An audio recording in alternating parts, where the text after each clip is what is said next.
안녕하세요 여러분, 부자오빠입니다.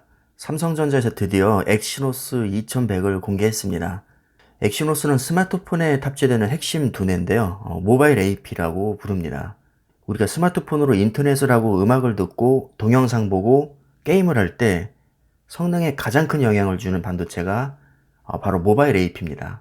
만약에 모바일 AP 성능이 구리면요, 인터넷 창 뜨는 속도도 느리고요, 고화질 동영상이 끊기고 게임할 때도 렉이 걸릴 수 있습니다. 특히 요즘에는 스마트폰으로 게임을 하거나 고화질 동영상을 감상하는 분들이 많기 때문에 CPU 못지않게 GPU 성능도 굉장히 중요하게 여겨지고 있죠. 현재 모바일 AP 시장은 미디어텍과 퀄컴이 꽉 잡고 있죠. 퀄컴이 항상 1위를 유지해 왔었는데 최근 통계를 보니까 미디어텍이 퀄컴을 꺾고 1위에 올라섰습니다. 그리고 나머지 기업들이 삼성전자, 하이실리콘, 애플 정도가 되는데요. 삼성전자에게 모바일 AP가 중요한 이유는 사업 구조에 있습니다. 지금 압도적인 점유율로 1, 2위를 하고 있는 퀄컴과 미디어텍은 스마트폰 사업을 하지 않고 있거든요. 그래서 본인들이 설계한 AP를 스마트폰 업체에 판매만 합니다. 애플은 특이하게 경쟁사의 판매는 하지 않고 오로지 본인들의 아이폰에만 사용하기 위해서 직접 설계를 하죠.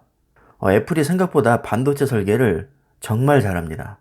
반면에 삼성전자의 엑시노스는 자사의 스마트폰에 탑재도 하고 다른 스마트폰 업체에 판매도 하기 때문에 사업 범위가 다른 경쟁사에 비해서 훨씬 넓다고 할 수 있겠죠. 심지어 제조까지 삼성 파운드리에서 직접 합니다. 한마디로 삼성전자는 설계와 제조, 자사의 스마트폰에 탑재까지 자급자족으로 다 하고 있고요. 그것도 모자라서 경쟁 업체에 판매까지 합니다. 그래서 삼성전자에게 있어서 이 모바일 AP의 존재감은 우리가 생각하는 것보다 훨씬 큽니다. 삼성전자 스마트폰에는 주로 삼성에서 직접 만든 엑시노스와 퀄컴에서 만든 스냅드래곤이 랜덤으로 탑재가 되거든요.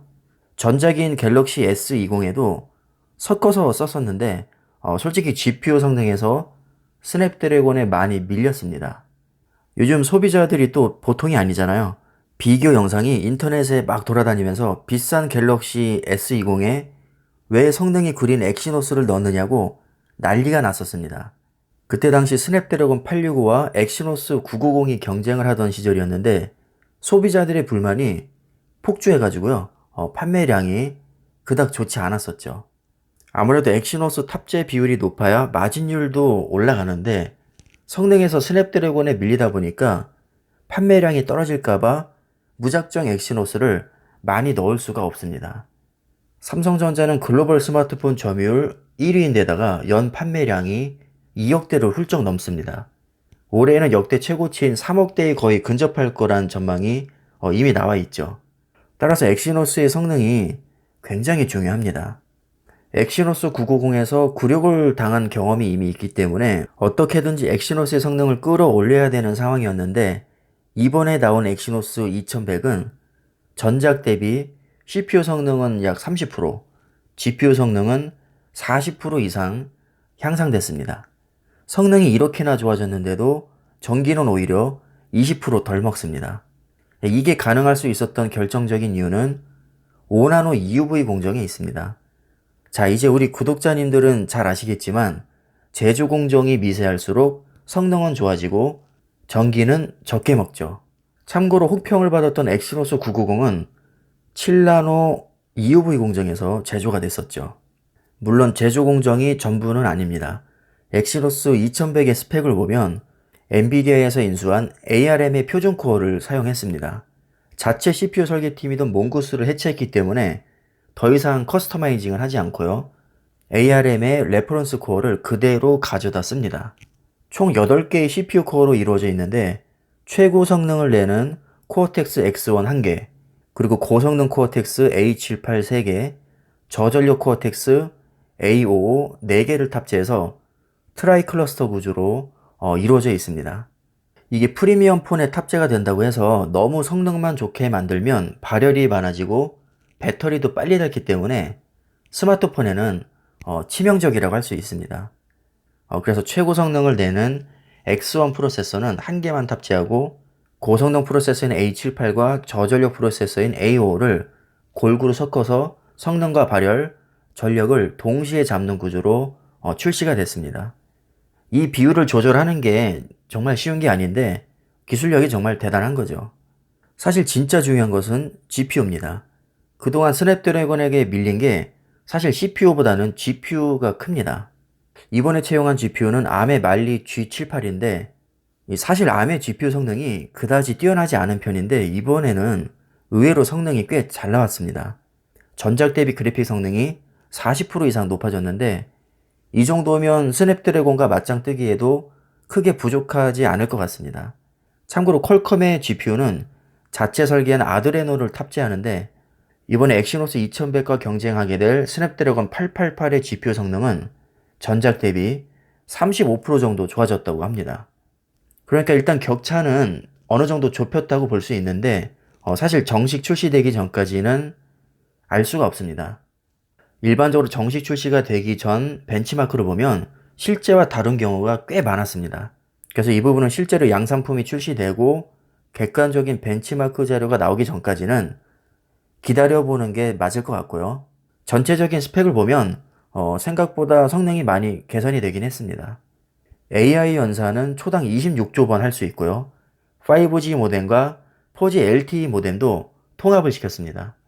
요즘 중요하게 여겨지고 있는 이미지 처리 장치도 최대 2억 화소까지 처리할 수 있게 나왔고 이미지 센서도 최대 6개까지 연결이 가능하고 동시 구동은 4개까지 할 수 있습니다. 자, 여러분들 잘 아시겠지만 삼성전자는 이미지 센서 글로벌 점유율 2위입니다. 1위인 일본의 소니와의 격차를 이미 많이 줄여놨기 때문에 아마 조만간 1위로 올라서지 않을까 저는 개인적으로 그렇게 추측을 하고 있습니다. 이미지 센서 점유율을 올리기 위해서 일부 D램 제조 설비를 이미지 센서로 바꾸는 작업도 진행 중에 있죠. 이렇게 스마트폰에 들어가는 웬만한 부품은 삼성에서 직접 설계하고 제조까지 하기 때문에 공급업체에게 갑질을 많이 당하지 않고 출시 시기도 유연하게 조절할 수 있다는 장점이 있습니다. 참고로 스마트폰에 탑재되는 D램인 LPDDR5 램과 낸드 플래시도 메모리 반도체이기 때문에 삼성전자가 글로벌 점유율 1위입니다. 스마트폰과 관련된 반도체를 이렇게 꽉 잡고 있는 데다가 스마트폰 판매량도 1위이기 때문에 스마트폰 사업은 반도체와 함께 삼성전자를 먹여 살리는 아주 중요한 사업입니다. 그 중요한 사업의 핵심 반도체가 바로 모바일 AP고요. 이번에 엑시노스 2100을 출시하게 된 겁니다.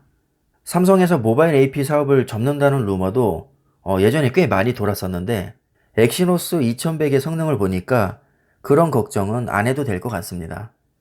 이렇게나 중요한 모바일 AP 사업을 쉽게 포기할 리가 없겠죠. 엑시노스와 관련해서 또 좋은 소식이 하나 있는데요. GPU 성능을 강화하기 위해서 AMD와 협력을 하고 있다는 겁니다. AMD는 엔비디아 다음으로 GPU 설계를 잘하는 세계 2위 업체입니다. GPU 설계 능력이 정말 뛰어나죠. 사실 퀄컴의 아드레노 GPU도 따지고 보면 AMD의 기술력으로 만들었기 때문에 성능이 좋은 것이죠. 2008년에 퀄컴이 AMD의 모바일 사업부를 인수하고 나서 기술을 계속 발전시켜온 덕분입니다. 아무리 퀄컴이 AMD 기술력으로 GPU를 만든다고 하지만 AMD는 지금까지도 엔비디아와 유일하게 경쟁하고 있는 GPU 최강자이기 때문에 삼성전자의 기술 제휴를 해준다면 GPU 성능에서 퀄컴을 충분히 잡을 수 있다고 봅니다. 정확히 언제부터 AMD RDNA 기술을 적용해서 GPU를 출시할지는 모르겠지만 제가 볼 때는 그렇게 오랜 시간이 걸릴 것 같지는 않습니다. 원래대로라면 진작에 나왔어야 됐는데 지금도 연기가 된 상태거든요, 사실. 삼성전자가 AMD와 협력을 하고 있는 게 혹시 AMD를 파운드리 고객사로 유치하기 위해서 밑밥을 까는 거라면 협력 관계를 오랫동안 잘 이어나갔으면 하는 바람이 있습니다. 반도체 업계 간에는 보이지 않는 전략들이 많이 숨어있기 때문에 이런 것들을 예측하면서 동향을 살펴보는 것도 쏠쏠한 재미가 있습니다. 아직까지는 제 뇌피셜에 불과하지만 AMD도 언젠가는 삼성전자 파운드리 고객이 될 수도 있는 거거든요. 언제 어떻게 될지 이건 아무도 알 수가 없습니다. 요즘 제 목소리에 힘이 없다는 분들이 많으신데 제가 몸살까지는 아니지만 요즘 컨디션이 썩 좋지 않아서 그런 것 같습니다. 목이 항상 잠겨 있어서 일부러 제가 녹음하기 전에 물을 많이 먹고 하는데도 삑사리가 많이 나더라고요. 제가 중간에 버벅이지 않는 것도 사실 편집발입니다. 실제로는 삑사리 겁나 많이 나서요. 저 혼자 어이없어서 웃을 때도 많습니다. 저도 한 번에 완벽하게 녹음을 하고 싶은데 이게 말을 하다 보면 자꾸 삑사리가 나고 발음도 꼬여가지고요. 조금 어려움이 있습니다. 솔직히 제가 녹음을 하고도 마음에 들지 않을 때가 정말 많거든요.